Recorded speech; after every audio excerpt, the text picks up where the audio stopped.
o prefeito da cidade de Teresina, capital do Piauí, Firmino Filho. Olá, prefeito. A gente está conversando agora, então, sobre esse assunto, né, sobre como os municípios receberam essa notícia da aprovação do pacote de auxílio a estados e municípios, essa aprovação que foi feita ontem, então, pelos senadores. Então, para o senhor, as cidades médias e grandes foram as mais prejudicadas. É isso, Raquel Landim acabou de trazer essa informação para a gente.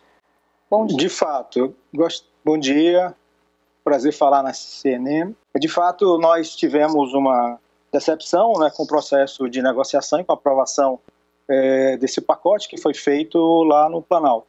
Não houve um diálogo franco, técnico e baseado em critérios sobre a realização dessa compensação financeira. Então, o primeiro pacote de 10 bilhões, ele visa distribuir entre estados e municípios os recursos para o Covid. Na saúde pública, tem basicamente dois grandes critérios adotados. Na atenção básica, se faz a distribuição de recursos através do critério populacional. Agora, quando você chega na média e alta complexidade, tem que se saber da capacidade instalada das clínicas, dos exames, especialmente dos hospitais. Nesse caso, agora, os hospitais, através dos seus leitos clínicos e através também, né, das suas UTIs. Moral da história, o critério adotado na divisão foi absolutamente não técnico, foi um critério absolutamente surrealista. Primeiro, 30% para os municípios vai ser distribuído de acordo com a população, ou seja, de acordo com a atenção básica. Pode ser razoável por conta da pandemia, exige um preparo, exige testagem e tal, tudo bem, até que é razoável. Mas eu pergunto, e os municípios que têm uma rede de hospitalar significativa, que têm muitos leitos clínicos, que têm muitas UTIs? A pergunta fica no ar. E os 70% que foram para os estados, o que aconteceu? Basicamente foi criar uma coisa surrealista, uma taxa de incidência do coronavírus e também vão distribuir de acordo com a população para os estados. Ora, o mais razoável, essa taxa de incidência vai criar uma indústria de produção de falsos positivos.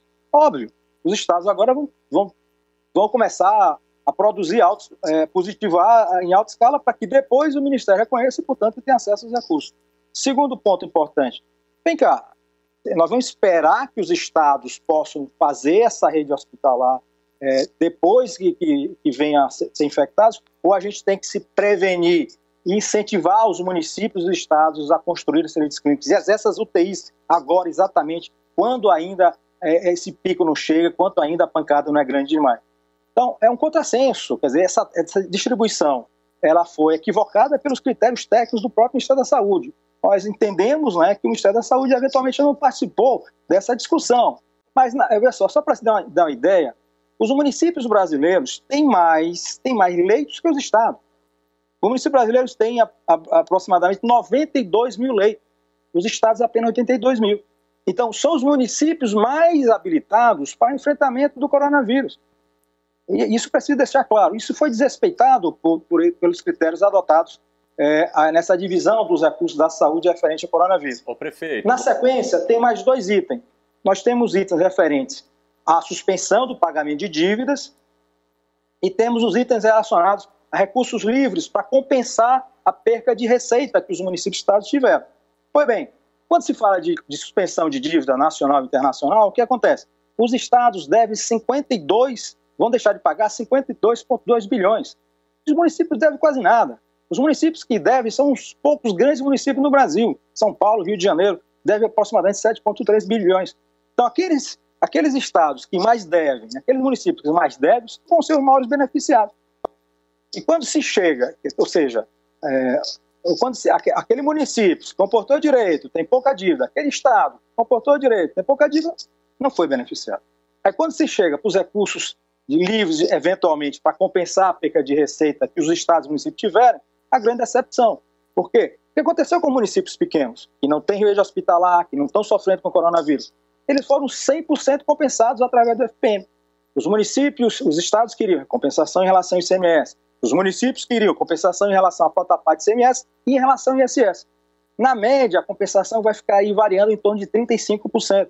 Ou seja, a perca do que os municípios vão ter de receita, ela só vai ser compensada em algo acima de 1/3. 2/3 vai ser perdido, ou seja, as prefeituras médias e grandes vão ter muita dificuldade em se manter funcionando na sua limpeza, na sua guarda municipal e no próprio setor saúde.